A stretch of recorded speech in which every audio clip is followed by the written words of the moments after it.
Maeve, welcome to the cave. Thank you. Thank you for having me. I've been looking forward to this chat all day. How you been? I have been so great. How are you? Can't complain, right? Can't complain. No.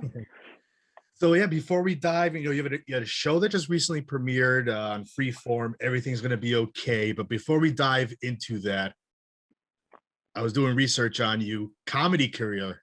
That's how you started off. Yeah. How did you fall in love with stand-up comedy? Yeah. So I always really loved being laughed at. I always felt very comfortable when people were laughing at me. And that kind of I found a camp where I could go and I could learn how to write a joke and I could get on stage and have people laugh at me, which was a dream come true. And it went really, really well. It was a 1 week camp. I was about 11 when I started doing it, and it went really well. And I killed. I did so well. I went back for a second week, and then I wrote another little set, and I bombed. It was like the worst set I've ever done in my entire life. Yeah, it was not a pretty scene. It was not great. So I felt like I had to redeem myself. So I went to an open mic with my dad, and that's kind of how comedy started for me. Wow. Where was the first time you performed for open mic? I did ladies' night at the Climate Lounge in New York City, Oh which wow. was quite a show. Yeah. But you also now performed in some festivals I saw. One of them was in Boston. Like, tell us about hmm that. Yeah, yeah. So I was the youngest to perform at the Women in Comedy Festival, and that was the first festival I ever did. I was 13, 14 when I did that. It was so fun because I was doing multiple shows a night. I did a show called My Diary Show where I was reading from my diaries, and then I went and I did like a more traditional stand up and then storytelling. So it was all these different types of fields of comedy that I got to do over the course of a weekend. So it was a really fun experience. Now, when you started writing your jokes and your material, like who are like some of your favorite comedians that you kind of looked up to try to like model yourself after? Yeah. So I love George Carlin, Richard Pryor, Tig Notaro is Old probably one of school. my favorite comedians. Yeah, I grew up with old school comics. My parents always had comedy albums or musical theater albums playing around the house. So that's how I was raised to really appreciate kind of old comedy and where it started. Like absolutely love Mom's Mabley, who is like the one of the first real stand-up comedians. And there isn't a ton of footage of her, but there's a couple stuff on YouTube, and I love watching her perform. Who in the stand-up comedy world, who do you think is the best stand-up comedian of all time?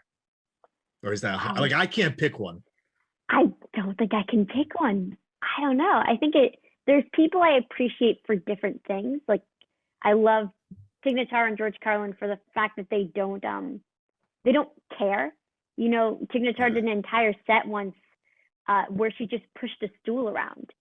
And it was like a 5 minute set and she didn't speak. yeah, She just pushed a stool on the stage. And that was so like brave of her to do because as a comedian, really we have our voice and yeah. we hope people are going to laugh at our voice. And when you don't, that was, I think, a moment where I was like, oh my God, I want to be like her.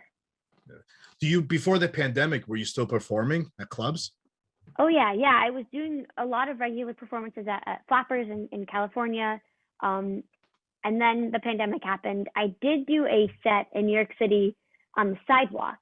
And it was a weird experience because there were New Yorkers who were screaming at me for directions, which I mean I'm from New York, so I'm used to it, but it was weird in the middle of a set to try to explain um, where Yeah. the best pizza shops were. Is there somebody you want to meet someday from the comedy world I feel like or I'm gonna or continue open to. for?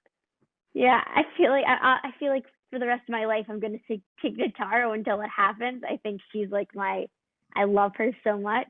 Yeah. I love Maria Bamford, who I got to work with on Everything's Gonna Be Okay for the second season, Yeah. and I did a short film with her that I co-wrote with my mom, Steve Fraser Press, and we filmed it over the pandemic.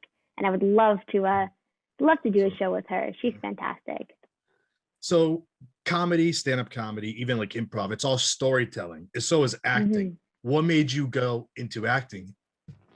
My parents are filmmakers, so I Uh, kind of tripped into acting. They put me in their film because it was cheaper than babysitting, so I had an easy in. And then after that, I guess I just sort of fell in love with the fact that I could be all these different types of people. It's kind of, I guess that's the beauty of acting, is you can be anyone, and that's kind of incredible. Did you take any acting lessons, or you pretty much just jumped into it because you had help from your parents? I just jumped into it. I would love to go and take acting lessons maybe when the world opens up again, but I did Yeah. a lot of improv. That was more my acting lessons was improv, and just going on the subway and writing down different characters and kind of mimicking people, I think was Yeah. a very big part of how I was trying to figure out characters. What do you find easy? Or let me rephrase that. Like what do you find easier, comedy or acting? Hmm. I don't know. I really like comedy because it's an instant reaction. Yeah. I mean, you get that from theater as well, which I absolutely love. But I guess with comedy, you have a bit more control if you aren't the person creating the thing you're acting in. With Yeah. comedy, you just have more control about what you're going to say, and I guess I really like that. But I guess there's pros and cons to each. Right. So yeah, let's talk about Everything's Gonna Be Okay. Like, how did you get involved with this project?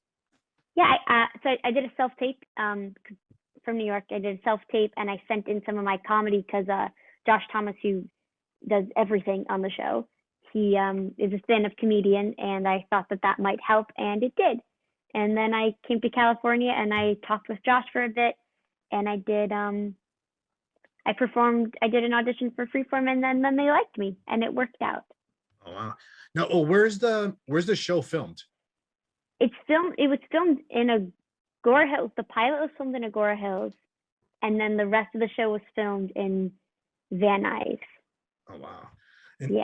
so season 2 recently premiered. For the Mhm. viewers and the listeners, tell us a little bit what the show is about if they haven't seen it or watched it.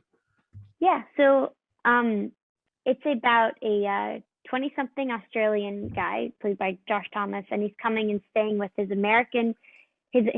dad and his two half brothers in America for the summer. And right when he's about to leave to go on a trip, he learns that his dad has cancer, and then the dad dies, and he suddenly is the guardian of his two half siblings, one of which has autism. Tell us about your character and how much do you enjoy playing this character? Oh, I love playing Genevieve. She is such a thrill to play. She keeps the entire family together. We see, especially in this season, there are moments where she is not with her family, and they're without her, and you realize that when they are all apart, everything falls apart, and it's not quite right. Something's always missing, which is so beautiful because it's such an unconventional family and such a kind of this unconventional friendship love story between these siblings who just are trying their best to survive life, and they just really need each other. Yeah. How would you describe her? And do you have any not difficulties, but like challenges playing this character? I mean, it wasn't necessarily a challenge, but it involved a lot of really fun research. I have two siblings, but I don't have a sibling who is on the autism spectrum, so I didn't know that experience. So I did as much research as I could find about what it's like to be a sibling without autism, for somebody who is on the autism spectrum, which was really fun. I love research, and I love researching for parts. But she's very quiet sometimes. Sometimes you don't really know what she's thinking or how she's feeling, because she likes to be in the background, and she likes to make sure that her sister Matilda is safe and is comfortable and that she's okay. So oftentimes she will sacrifice her own needs to make sure that she's happy. Now with your character, is there anything that you would change about her if you could? I don't know. I guess it'd be cool to see her stand up for herself a bit more. She does it a bit more in this season, which is nice. She smiles in this season. She didn't smile like at all in the first season. she was very moody and angsty, and she's still moody and angsty, but she laughs a bit, which is nice.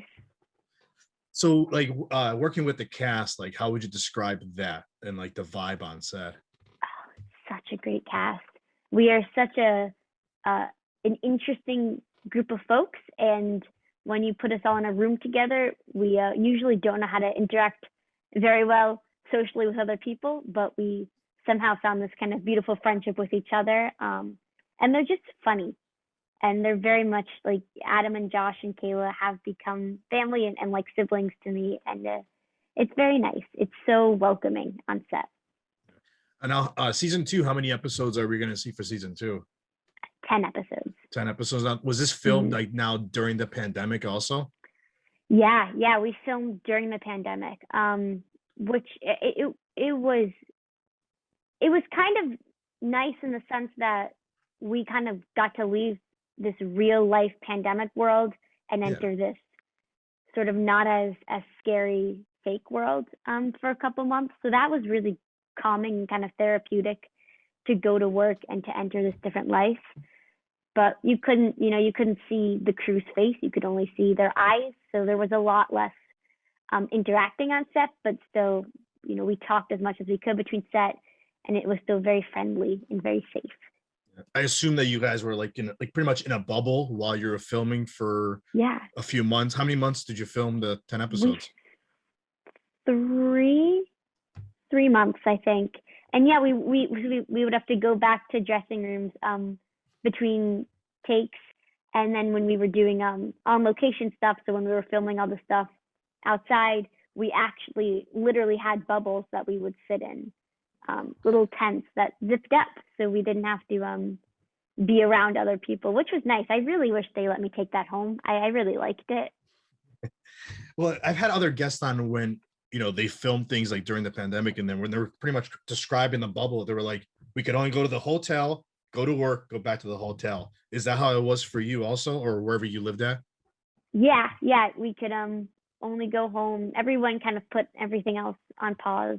And we couldn't, yes, exactly like that. I would just go home and go to set and go home and go to set. And it was nice though. There really wasn't anywhere that I was going to go anyway. That was kind of my life beforehand. But so when you're not working, what do you enjoy doing other than stand-up comedy and acting? Yeah, I love baking. Big fan of the Great British Bake Off. So I'm practicing right now so I can get my British. I want to get my citizenship and leave America and then go be on the Great British Bake Off. I feel like that would be a nice thing to do in my adulthood. I also love musical theater. I absolutely love watching.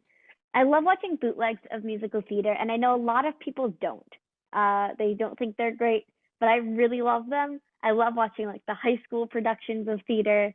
That's how I spend my time, doing comedy, watching musical theater, and baking. How often do you write, like for your stand-up? How often do you write? Whenever an idea comes, I'll put it down. There are napkins around the house of little jokes and ideas that I've had. Whatever I can find to write it down on, I'll write it down on. I always like to have a notebook or the notes app kind of on my phone, but I like writing in notebooks a bit more. It feels more real to kind of write down in a notebook. Yeah, you're not on your phone. Like I know I've had comedians on with like middle of the night, they pick up their phone, they just start typing notes because they forget it in the morning. I have to do that sometimes. I like having my phone by me because I always feel like I come up with my funniest stuff at night, but then you wake up and you realize it was complete trash. Lastly, how can the listeners and the viewers find you on social media? Yeah, so Maeve, Maeve Press. That's what I have on Instagram and Twitter. And then I am on TikTok. I really did try to get into it. So my TikTok is Maeve Far Away, like from Annie. It was either gonna be that or Ice Maeve or maybe this time. I had a very long list of things I could do with my name, but that's maybe great. So that's where you can find me on TikTok. Maybe this was great. Thank you for coming on the show. you so much.